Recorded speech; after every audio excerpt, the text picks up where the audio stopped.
Welcome to the Loyal Opposition Podcast.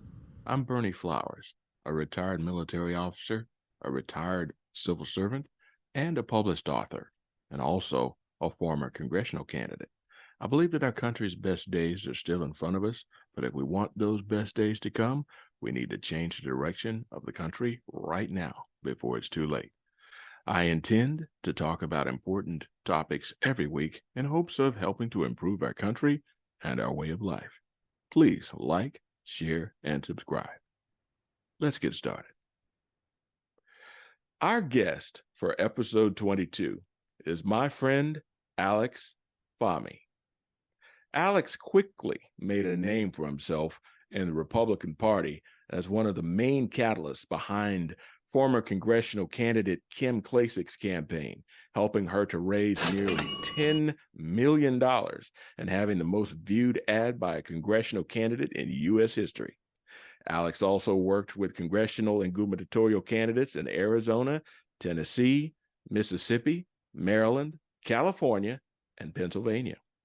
Alex previously worked for the NFL Players Association, the Washington Nationals, Vanderbilt Athletic Department, and Newsmax. He also ran for school board in Montgomery County, Maryland last election, and is now working for Charlie Kirk's Turning Point Action, speaking at universities, door knocking, and organizing events to help local candidates win their elections in South Florida. He will also be launching his own company, Champion Storytime, in the fall of this year. Alex, how are you doing? I'm doing well. Thank you for having me on, Bernie. It's always nice to see you. Man, it's always a pleasure to see you. You always put me in a good mood, brother. Likewise, I'm so happy to do this. This is actually my first podcast, Bernie, so I'm excited to do this with you. Dude, I am honored. I am honored. Got some questions for you. People don't want to hear me. They want to hear you. You ready? All right, bring it on. You're a young guy. What made a young guy get involved in politics? Well, that's a good question. Just kind of getting right to it. And this answer might surprise a lot of people. It was actually Anthony Fauci during the COVID pandemic. I'm sitting to myself and I'm wondering, how is everybody just listening to this man? Who is he? Right? I'm like, there's all this going on. There's shutdowns, there's lockdowns, they're pushing the vaccine. And it all came down to Anthony Fauci. So I started to do some research, and I'm working in the sports industry at the time. I don't have any, political background. Didn't talk about politics with my family or my friends. And it kind of went back to the 80s. And this is how I came back to politics to answer your question. I'm doing some research on Dr. Anthony Fauci. And I'm doing some research, and back in the 80s, during the HIV and AIDS outbreak, Anthony Fauci pushed a drug called AZT. I don't know if you remember that, but he pushed a drug called AZT. Now, AZT, if you remember, Bernie, was designed to be the final stage chemo drug. Okay. But it was shelved because it was even too toxic for stage 4 cancer victims. Wow. So it never rolled out. So during this HIV and AIDS outbreak, what does Dr. Anthony Fauci do? He pushes AZT. Amazing. So that to me was like, wow. That was my first impression of him. So this wasn't his first go around. And there's a lot of people that might not know that or might not have heard Anthony Fauci's name prior to 2020. Right. So following the patterns of the HIV and AIDS outbreak, what he was pushing out, this AZT, the most poisonous and deadliest drug to take. And I'm thinking to myself, okay, well, in 2017, Anthony Fauci says, oh, okay, well, the Trump administration might have to deal with a surprise outbreak or a surprise pandemic. What does he do? He puts out this huge narrative that COVID-19 was transmitted from bats to humans. So I'm sitting there and I'm like, there is no way people are going to believe this, that COVID-19 was transmitted from bats to humans. Really? This is what we're going to do? People are going to wake up to this fairly simple, fairly quick. No, that's not the case. I was wrong. He takes it a step further and says, all right, everybody needs to wear a mask. Wear a mask and you'll be able to breathe fresh air. It'll help you breathe and it'll keep you safe. So I'm talking to my friends. I'm like, this guy is telling us all to just walk around with the face over with the mask over our face, and that's gonna help us breathe. Really? I'm like, people are gonna wake up to this. Nobody's gonna cover their face thinking that they're gonna be the No. healthiest people alive. So I was wrong. They take it a step further and they push these, vaccines that were untested. And if you knew what were in these vaccines, Bernie, people would not be taking them. Oh yeah. So the whole entire country shuts down, the entire economy shuts down, and that's where I got very political very fast. Yeah. Because how can we not go grocery shopping? How can we not go to church? How can we not go out with our friends and family? But our borders are wide open with millions of people coming into the country. So he shuts down our country, but our borders remain wide open. Crazy. So we can't go grocery shopping. We can't go out to eat. If we go out to restaurants and we stand up, we have to put a mask on, because I'm like sitting there like, this is insane. There's no way people believe this. So corporate America, I guess, had this master plan to all meet up and say, hey, look, people are losing their jobs, but we need to keep the economy going. So the government's just going to keep sending out these COVID checks to people so that way that money can go back to the economy and we'll be fine. Now we're going to limit how much they can spend, by one toilet paper roll or by, one box of tissue paper. But get this, when we open up the grocery stores, we're going to put arrows in the aisles. I and remember that. Like this, yeah. And in the aisle next to it, it's going to go like that. And the next aisle like that. Sure. Because COVID can't go backwards, Bernie. I don't know if you knew that, right? Crazy. COVID can't go backwards. So you have to follow these arrows when you're going grocery shopping. And you go to the cashier, and what do they have there? They have a huge plexiglass. Remember that? I remember. They still do. Because COVID can't go over the plexiglass, or it can't go around the plexiglass. So, no, not at all. Yeah, so I'm sitting there like, all right, the gloves are off now. There is about more than half of this country, more than half of this world is duped by this. Yeah. Nobody knows who Anthony Fauci was in the 80s. Fast forward, he's using the same formula for this new pandemic. Mm-hmm. And he's telling us to wear masks and shields and take all these boosters and stuff like that. So it wasn't adding up to me. And he made it very political very fast because it kind of sounded like only conservatives were against, the COVID vaccine, when really they were just politicizing healthcare. And it didn't make sense to me. So that answer might surprise some people. But yeah, Dr. Anthony Fauci made me a very political person very fast. I totally understand. And I'm glad that you made that choice. We need young people like you with good minds and good hearts to lead the cause. Yeah. So I got another question for you, though. Got another question. You ready? All right, let's do it. You made it very, very clear that you support President Trump. We've seen you on television at Mar-a-Lago and on television at his rallies. What are you seeing and hearing amongst the people around your age, specifically when it comes to who they're voting for, and just talk about politics in general? Yeah, so I'm 28 years old. I lost a lot of friends during President Trump's, administration. Even after, even now, during Joe Biden's administration, just people didn't like me. They were like, how could you vote for Trump, this and that? And those same people are kind of coming back to me and saying, like, I regret voting for Joe Biden, Alex. You were right. Taking a couple of years, Alex, but you know what? You were right. And I'll kind of get right to it. And this is what they're telling me, Bernie, is that they're feeling the pain and the impact of Joe Biden's administration every single day. When people are going to work, they're filling up their gas tank, they're paying for their mortgage, they're paying for their bills, they're going grocery shopping. They see the cost of groceries, they see the rent going up, they see just gas. I mean, the pain at the pump is real. And it doesn't matter what race you are, who you voted for. There are a lot of people that are changing their mind about who they voted for last time. But specifically people my age, they're like, hey, guys, Alex, you were right. I hate Joe Biden. I hate his administration. He has just so much corruption. I mean, it's just every single day there's another piece of evidence of corruption, not even from him, but from his family and from Obama.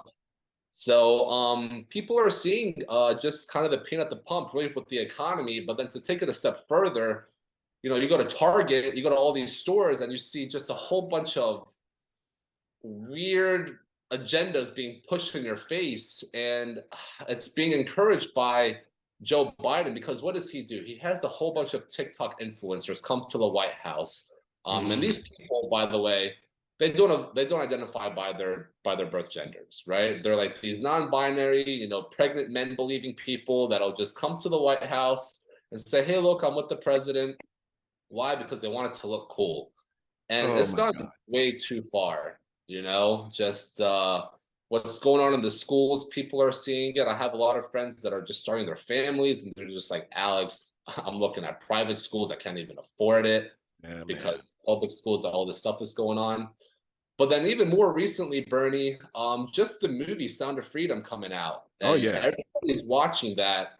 And the border should not be a political issue. It Should shouldn't be not. a left or right issue. But a lot of first-time voters and people that are my age are watching it, saying we need to protect this country. And Kamala Harris, she's the border czar, and I don't think she's doing such a great job. So I call her um, the Cheshire Cat. yeah, it's really embarrassing. But then on the fun side of it, you see President Donald Trump going to the boxing and UFC matches, just Cool. having a lot of fun. So he's resonating really well this time around. You're seeing a much more sharp and polished President Trump. And it's resonating very well with my age group and demographic. Good stuff, man. Another question for you. Ready? Let's do it. Tell us about Champion Storytime. Yeah, well, thank you for bringing that up. It's something that I'm currently working on. I'll probably be launching it next month, September, fall 2023. But essentially, I grew up wanting to be a professional athlete, wanting to be a coach, wanting to just work in sports. And so did a lot of my friends, whether it was being a doctor, being a police officer, being a fireman, or being an athlete, or being an attorney. We always strived and kind of fought for something that we wanted to strive to be great. We wanted to be successful, we wanted to be champions. And right now I'm just not kind of seeing that hunger or that strive to greatness with this new generation, with this future generation. I've coached youth sports, and some of these players now want to be TikTok stars instead of being the next Ray Lewis or somebody that plays local sports that they can look up to. So there's a lot of story times going around right now in the country that I just don't agree with. I think we need to kind of surround the future generation with really good role models, athletes, doctors, firemen, police officers, nurses, and just champions in general. So these kids can say that one day I can be the next Michael Jordan, one day I can be the next Patrick Mahomes, or one day I can be the next Barbara Corcoran or the next Mark Cuban or something like that. So I just want to bring champions, and just simply have them read a children's book to children and just let them know, like, hey, look, one day you can be me, and just surround themselves with greatness. Because when you kind of surround yourself with role models and you start to look up to people that are very successful, success leaves clues, and it's something that I think will be a great guide to the future generation if they just have the appropriate role models around them to be successful. I love it. Alex, you are totally impressive. It's Thank time for you. me to be quiet and let you talk to the people. Whatever you want to say, the floor is yours.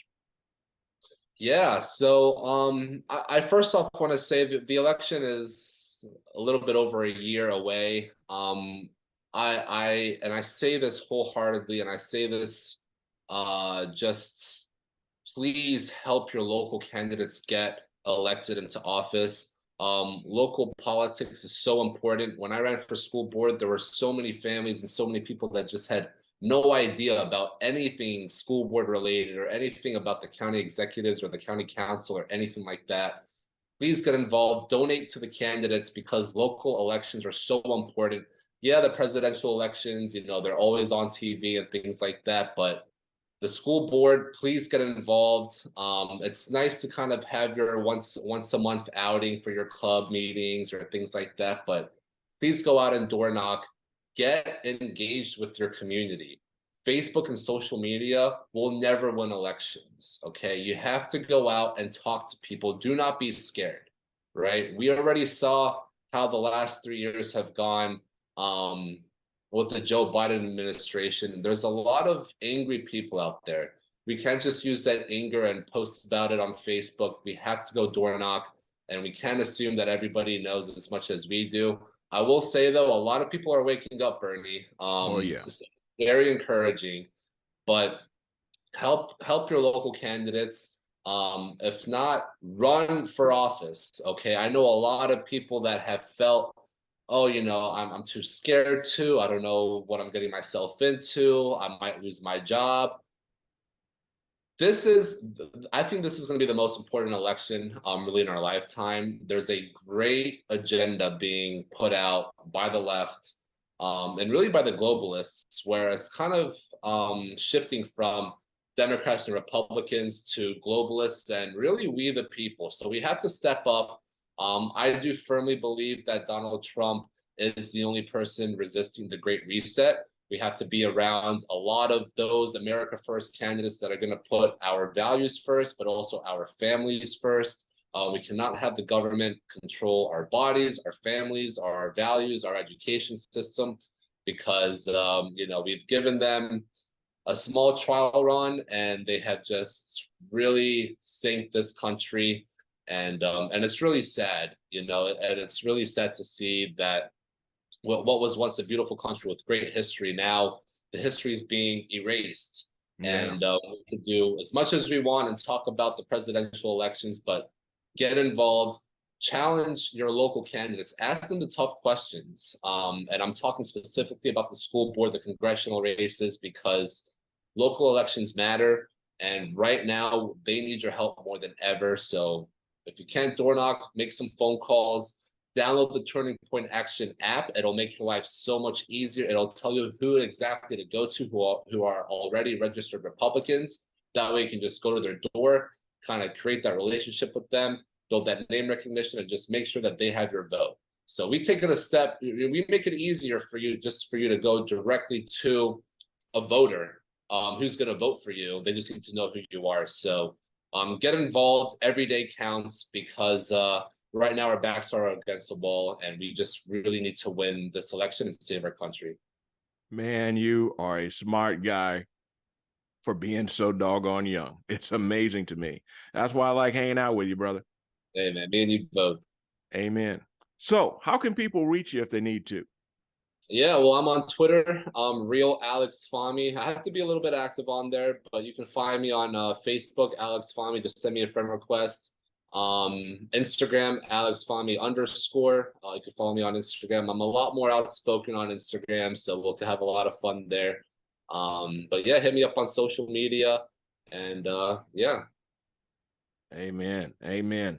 Well, brother, thanks for coming on the show. Thanks for enlightening me and my audience. And otherwise, that's about it. Thank you for having me, Bernie. This was a lot of fun. Amen. Thank you. And thank you for coming on the show. Thank you, Bernie. Well, that's about it for now. This has been the Loyal Opposition Podcast, produced in association with Liberty Arise Media, Fallback Productions, and other podcasters. I ask that you like, share, and subscribe to this podcast and to these channels. Be sure to get your copy of my new book, Black Values Matter. It's available on Amazon or as an ebook on Audible or on Apple Books.